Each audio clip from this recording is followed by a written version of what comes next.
di majelis ilmu hilaqatul zikr, kumpulan orang-orang yang berzikir kepada Allah.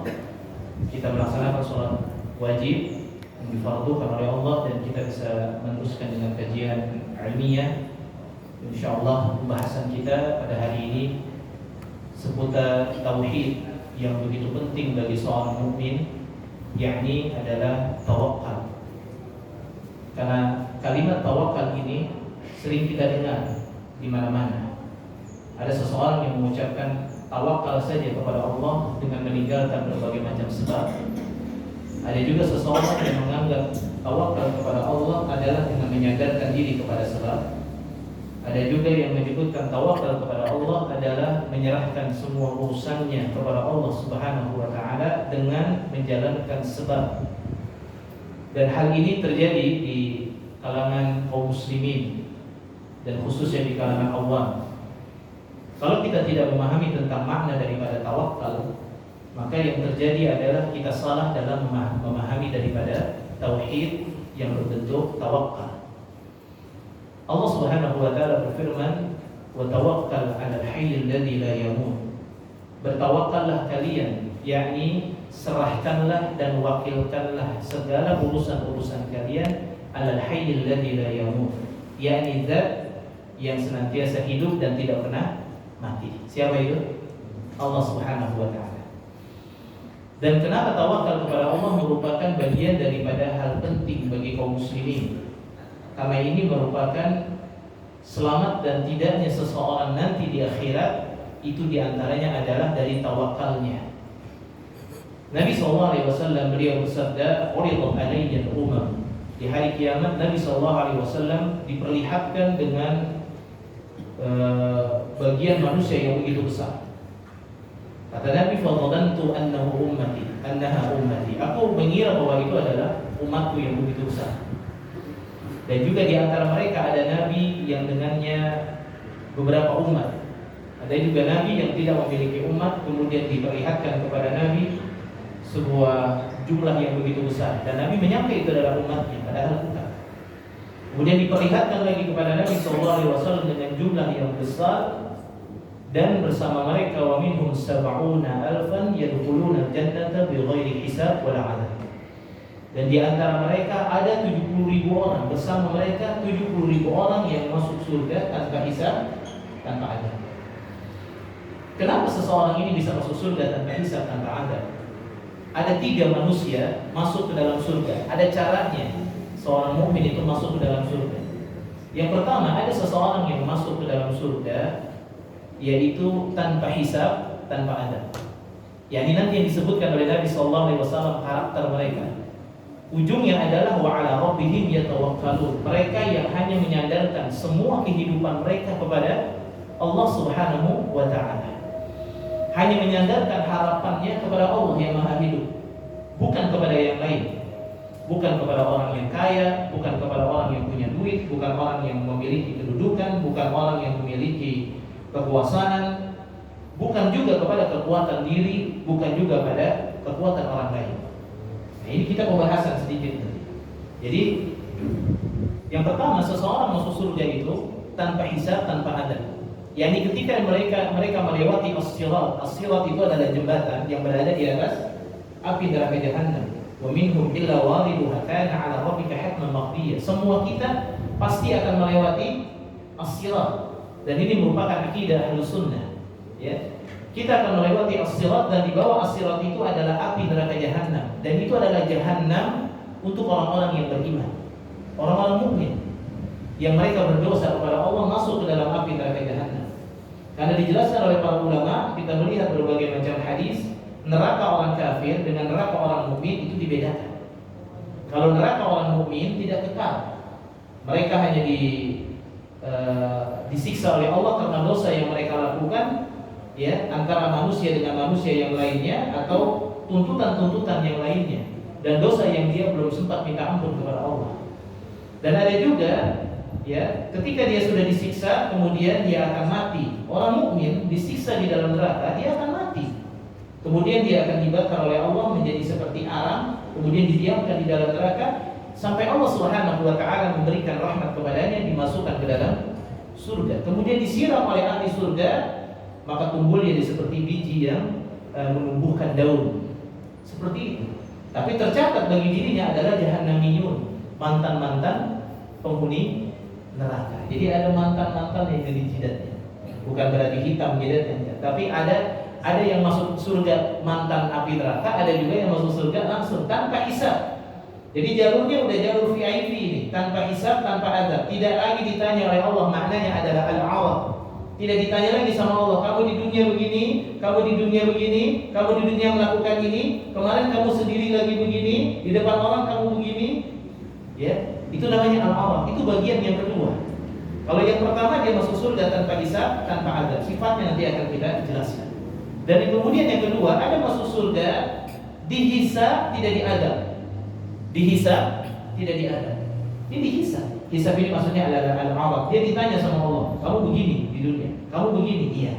Kamu begini. Dia mengakui kesalahannya sampai kata Nabi SAW dia merasa ingin binasa karena banyaknya dosa yang mereka lakukan. Dan Allah apabila bertanya kepada seorang hamba detail, kamu kemarin sendirian sama dia begini ya, kamu waktu di dunia begini ya, kamu ngelihat ini ya, ditanya sama Allah. Sampai seakan-akan dia merasa tidak ada peluang bagi dirinya kecuali masuk neraka. Kemudian Allah Subhanahu wa taala ampuni dosanya karena bertauhid kepada Allah dengan benar.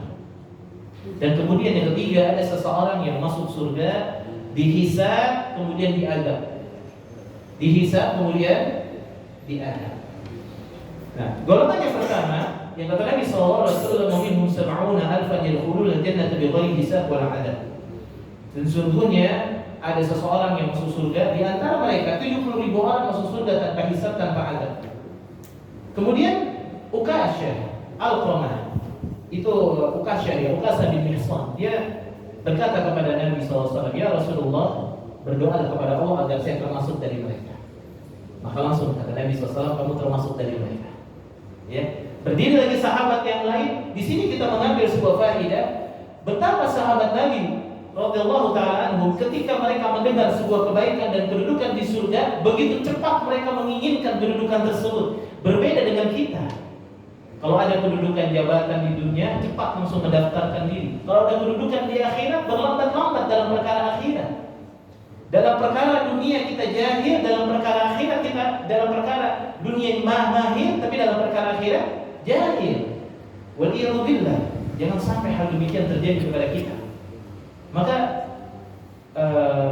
Ukasah bin Mihsan dia bertanya, ya Rasulullah, doa kepada Allah biar saya termasuk daripadanya.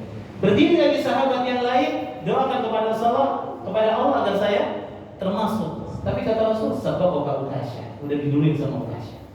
Tapi Nabi SAW kemudian menyebutkan ada 3 perilaku mereka. Kenapa mereka masuk surga tanpa hisab, tanpa adab? Yang pertama, humul ladzina la yastaghfirun. Mereka orang yang tidak minta diruqyah.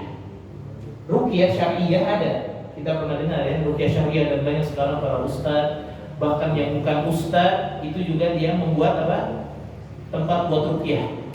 Bahkan saya mendengar ada ruqyahnya syariah, tapi bacaannya tidak syariah karena tajwidnya nggak benar, bacaannya juga nggak benar, ya. Karena kebutuhan hidup akhirnya dia buka apa? Tempat ruqyah syariah. Padahal ruqyah itu sebenarnya pribadi kita, ya. Kita menyandarkan kesembuhan kepada Allah Subhanahu wa taala dengan membaca firman Allah untuk mengusir hal-hal yang negatif dari dalam diri kita. Tujuan ruqyah begitu. Minta bantuan kepada Allah secara langsung dengan ayat-ayatnya, dengan berdoa kepada Allah secara langsung agar apa? Segala sesuatu yang buruk ada di dalam diri kita, dari sifat malas, dari godaan-godaan syaitan, dari penyakit-penyakit yang ada pada tubuh kita agar dihilangkan oleh Allah Subhanahu wa taala. Tapi ada mereka yang minta diruqyah. Kalau minta diruqyah itu berarti ada sedikit kurangnya tawakal kepada Allah. Karena dia menyandarkan kepada orang yang meruqyah. Wah, tukang ruqyahnya udah datang. Dia jadi merasa tenang. Begitu tukang ruqyahnya enggak datang, dia merasa enggak tenang. Padahal dia bisa baca ayat-ayat Allah. Tanpa peruqyah pun dia bisa membaca ayat-ayat Allah. Ini mengurangi tawakal. Ini sebagian para ulama mengatakan demikian. Tapi sebagian para ulama yang lainnya tidak mengurangi tawakal selama dia mengikuti ruqyah syar'iyyah. Dan ruqyah syar'iyyah itu adalah ruqyah yang dibaca secara jelas, tepat oleh ahlinya dan tidak boleh sembarangan orang, dan orang yang meruqyah tidak boleh menyandarkan kesembuhan itu kepada dirinya dan bertanya juga kepada yang punya penyakit. Kalau saya nggak datang, saya nggak meruqyah, sehat nggak?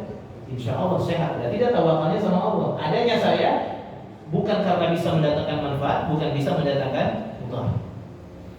Dan kedua, mereka tidak melakukan kai, yakni ketika ada darah yang keluar di nadi itu dilakukan kai kalau zaman dulu ya, dengan besi panas.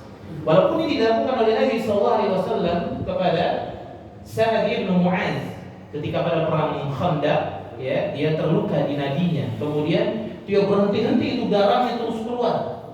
Akhirnya dikai oleh Nabi SAW, tapi darahnya masih terus keluar. Dan Nabi bertawakal kepada Allah, ya sudah, karena memang waktunya tidak lama dia mati. Karena berobat secanggih apapun, kalau memang sudah jadwalnya mati, pasti mati. Ya begitu pun Nabi berusaha maksimal. Ya, dan kemudian yang ketiga, wala yatatayyarun. Mereka yang masuk surga tanpa hisab, tanpa adab, yaitu mereka tidak melakukan tatayyur. Tatayyur itu menganggap sial itu kepada makhluk, kepada masa, kepada hari. Wah, malam Jumat nih, malam sial nih. Ya, ada juga yang wah ini malam apa nih? Sial nanti saya nih. Nah, ini tidak boleh. Atau menganggap sial kepada satu waktu atau satu tempat. Wa ala rabbihim yatawakkalun, dan kepada Rabbnya mereka bertawakal. Apa makna daripada tawakal? Itu Rajab Al-Hambali rahimahullahu taala. Tawakal itu rukunnya ada 3. Yang pertama, seseorang yang betul-betul yakin bahwa semua kebaikan dan keburukan itu datangnya dari Allah Subhanahu wa taala. Ini rukun yang pertama. Orang dikatakan tawakal ketika benar-benar yakin, oh iya, semua datangnya dari Allah, bukan dari hasil kekuatan dirinya. Dia tidak menyandarkan dirinya kepada selain daripada Allah Subhanahu wa taala sedikit pun. Satu contoh, misalkan saya mau berangkat ke Cikokol. Saya bisa sampai ke Cikokol semuanya atas izin dari Allah Subhanahu wa taala. Saya tidak menyandarkan kepada Grab, saya tidak menyandarkan oh saya kalau tanpa Grab saya tidak akan sampai. Kalau tidak naik angkot saya tidak akan sampai. Kalau saya tidak punya mobil ini saya tidak akan sampai. Kalau saya tidak naik tol ini saya tidak akan sampai di bandara. Menyandarkan kepada sebab ini namanya mengurangi tawakal dan bisa jatuh kepada syirik sebagaimana jelas dalam Ibnu Mas'ud.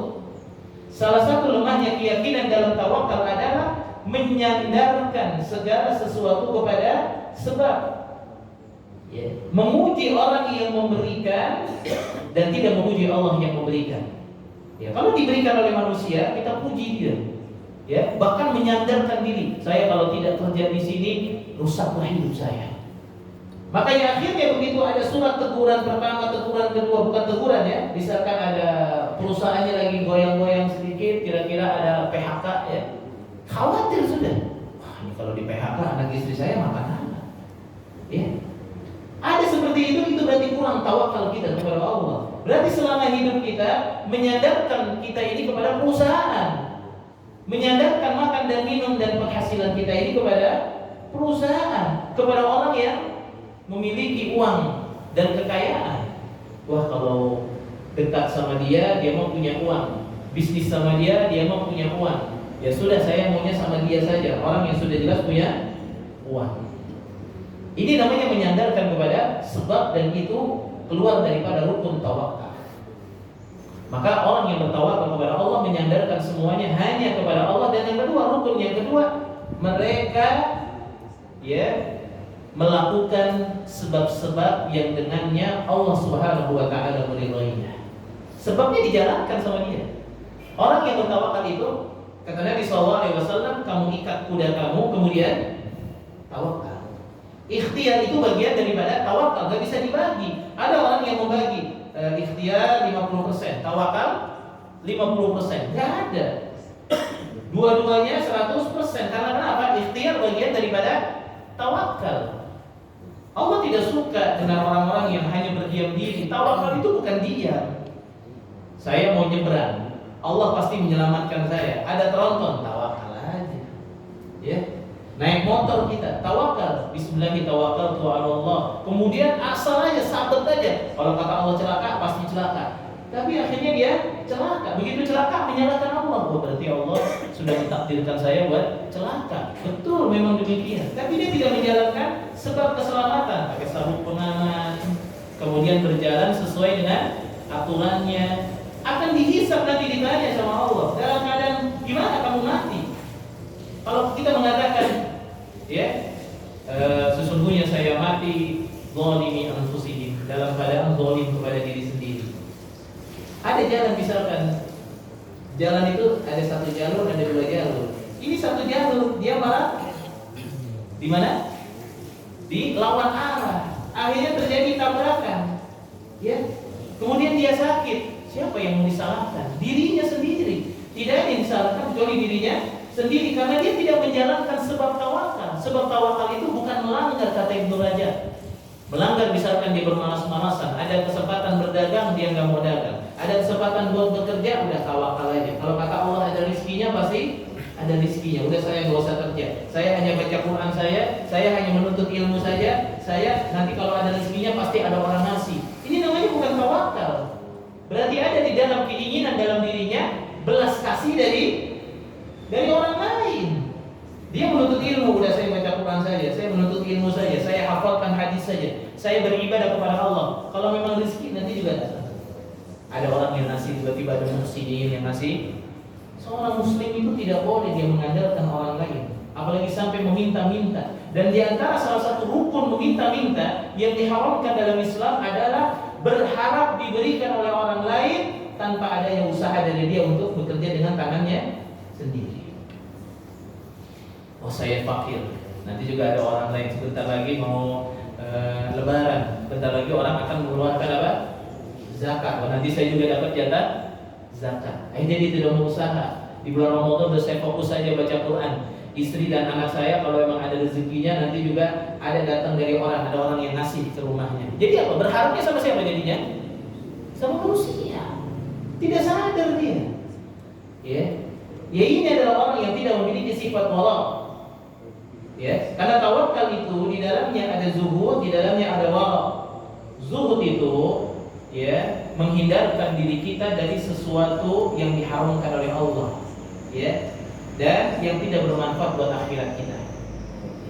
Dan sedangkan al-wara yaitu adalah meninggalkan sesuatu yang diharamkan oleh Allah Subhanahu wa taala dan tidak bermanfaat buat akhirat. Baik.